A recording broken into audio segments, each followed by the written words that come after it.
被蛇咬了，被蛇咬了要及时处理。下课后，花花饼和甜甜饼坐在一起聊天。咦，今天怎么没看到帅帅饼？甜甜饼问。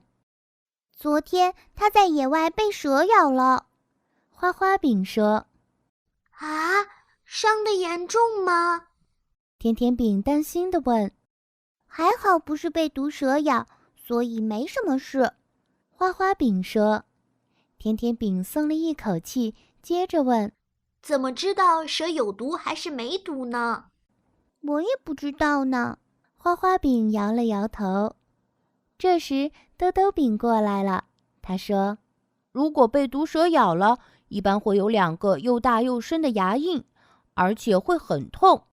如果被没毒的蛇咬了，牙印是细密排列的，不怎么痛。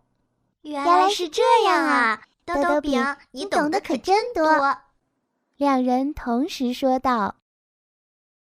拉钩小约定：在野外一定要注意，不要去草多又僻静的地方。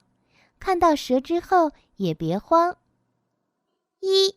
遇到蛇后，千万不要惊扰它，站在原地别动，等蛇自己爬走。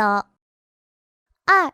被蛇咬伤之后，要立即找东西扎紧伤口上方，挤出毒血，防止毒素扩散。3. 包扎好伤口后，不管蛇有没有毒，都要在第一时间去医院医治。